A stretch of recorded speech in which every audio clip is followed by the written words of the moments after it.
Hey, I'm Johnny Mac with your daily comedy news. Should be a good one today.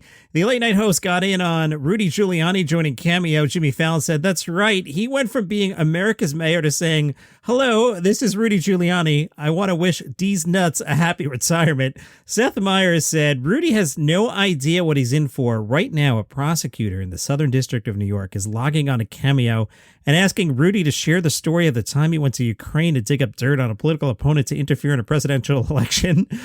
And then he did a Giuliani impression. I don't have one. Should I work on one? No. This message is for Mr. DOJ. I hear you're feeling discouraged at work. Well, let me tell you about the time my friend Don and I cooked up a scheme to extort a foreign government and got away with it. You know, it says here you want me to read you my text messages and your emails. Oh, hold on. Someone's banging at the door. Why are you yelling police? There's no police in here. Seth goes a long way for jokes. Here's Seth again. I mean, this guy who's a personal lawyer to the President of the United States, and now he's basically panhandling in the same place he can get a happy bat mitzvah message from Jamie Farr. Sarah Silverman guest hosted Kimmel's show and said, this may be the saddest part. It says he responds within 10 hours. His own prostate doesn't respond that fast. Seth again. Rudy's charging $275 per video, but if you just wait a while, you know he'll eventually butt dial you for free. Sarah Silverman, that's right. For the price of parking at Disneyland, you can get a massage from the vampire who held a press conference next to a dildo store. Sarah, seems like a good investment, but can you really put a price on a future convicted felon accidentally farting on camera for your niece's quinceañera? You can. It's $275. John Oliver got in on some of the fights over masks in school. He shared a video where a school board member who voted in favor of masks was harassed outside the meeting.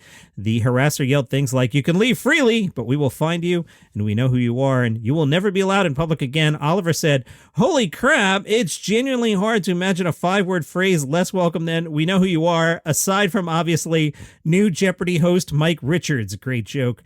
Oliver added, you can't help but thinking that some of the fuss over masks is more about the parents than the kids. He showed a video of a parent saying, last time I checked, this is America and you can't make anybody do anything. I thought that's what people died for, our freedom.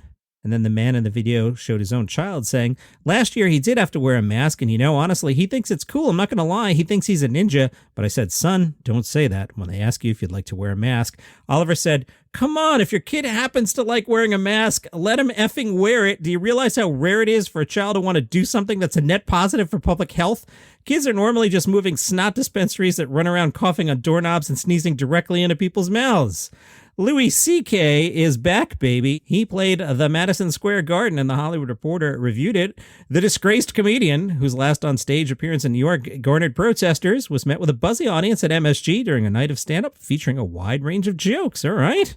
THR says the August 13th show was a noticeably standard affair, with thousands of energized attendees buzzing as they made their way through various COVID security and ticket lines at MSG on their way to the Hulu Theater. Boy, that sounds like fun. COVID, security, stay home. Security on Friday also seemed relatively typical for MSG events, despite protests against the comedian during an October 2018 performance at the Comedy Cellar. One extra security element was the Yonder pouches, in which attendees were asked to place their phones and other electronic devices to prevent recordings of the performance. First of all, I have to leave my house. Let's assume I actually left my house, right?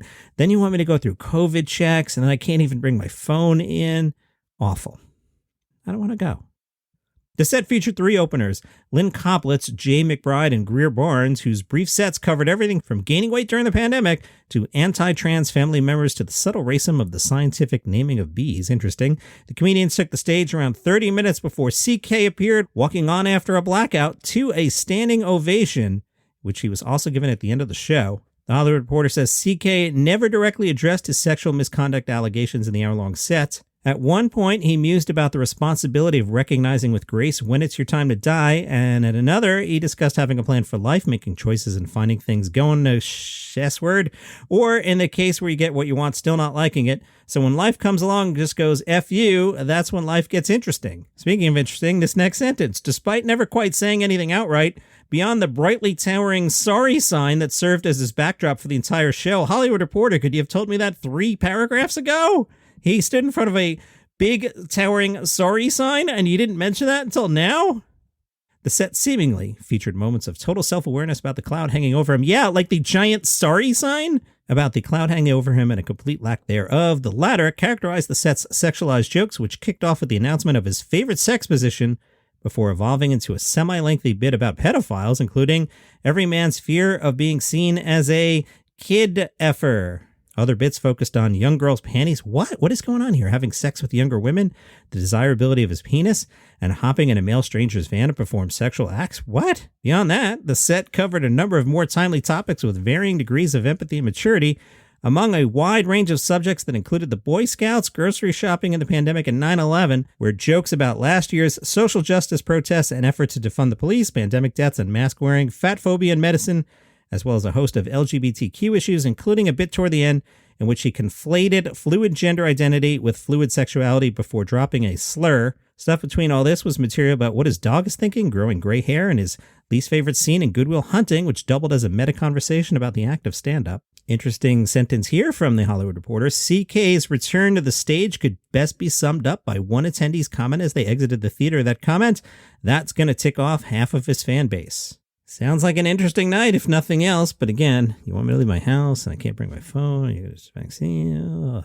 From Deadline, the New York Comedy Festival has set a lineup of 200 performers set to take the stage across the city's 5 boroughs when the festival returns in person in November. Gonna be honest here, this list isn't blowing me away, New York Comedy Festival. Among those performing are Veer Daz, Tim Dillon, who I like, but, I told you his podcast, eventually he's going to step on a landmine. I'm going to be like, Tim Dillon, never heard of him. Veer Daz, Tim Dillon, Colin Quinn. So we're 3 names in and we're already at Colin Quinn.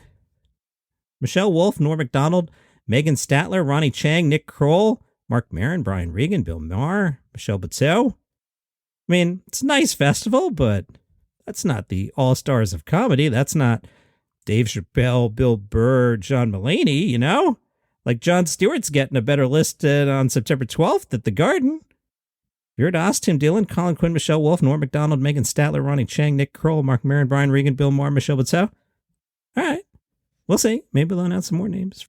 From Indy 100, a Saturday Night Live comedy song about the invasion of Afghanistan written just a month after the start of conflict has resurfaced. The sketch aired November 17th, 2001. Cast members such as Will Ferrell, Jimmy Fallon, and Maya Rudolph are seen exchanging small talk at a house party. Then Seth Meyers bursts in to announce that the Northern Alliance has taken the southern Afghan city of Kandahar. The group then rejoices and breaks into a song, which is primarily about Kandahar and how the Taliban is now on the run. In the full clip available on Facebook, the song takes a more serious tone when Tracy Morgan shows up and warns the Americans that celebrating battlefield victories is not how wars are ended, and that celebrating any kind of war is gaudy in nature. Will Ferrell chimes in and says, wow, hey guys, I gotta tell you, even though a lot of the words this wise man used are not real, he's right. Just because some cities have been taken in Afghanistan, it doesn't mean the war on terrorism is over. We can't forget now is not the time to celebrate. We've got to show some patience. Today's Daily Comedy News is brought to you by Palace Intrigue. That is your daily 5-minute look at what's happening with the royal family. This Prince Andrew guy, nothing good there. Harry's always good for a couple jokes every episode. Meghan, Kate is so wonderful. Palace Intrigue, royal family gossip, wherever you get your podcasts. From the Interrobang, radio personality Fez Whatley passed away early on Saturday after a massive heart attack. Fez, best known as one of the hosts of Ron and Fez, which was a show that aired in New York City, had some syndication later on Sirius XM, where I worked with Fez. I'll talk about that in a second. Bert Kreischer tweeted, spending the day listening to old Ron and Fez on YouTube. If you've got a favorite, send it my way and I'll retweet. You will be Miss Fezzy. I feel very lucky to have you as a friend. Rest in peace, Fez Whatley. Dan Soder said, R.I.P. Fez. Easily one of the best at keeping a joke going. Really sad to hear about him passing away. Ron and Fez was one of the greatest shows of all time. Now, about Soder's comment about Fez, one of the best at keeping a joke going. Very late in my run at Sirius, we had to figure out a way to make sure that the audience knew that we were moving Ron and Fez from one radio station to another. And we did a long con. Ron Bennington and Fez Whatley executed it, where Ron just casually mentioned one day, we got some big news. You know what? I don't want to get into it today. And that was all he did on one episode. And then like a week later, he's like, we got the thing coming up in November. I don't want to talk about it on the air. And he would do like one little breadcrumb like that in the span of a 3-hour show. It was brilliant. Then over time, we mind tricked the audience into thinking Fez was retiring. And that became a thing and people would speculate. And we're like, you know what? We'll have a big announcement coming up in a week. And we just teased the announcement and everybody thought Fez was retiring. And it was just like, no. The radio show's moving to another channel. Gotcha. And it was a lot of fun. It was a really good bit put on by them.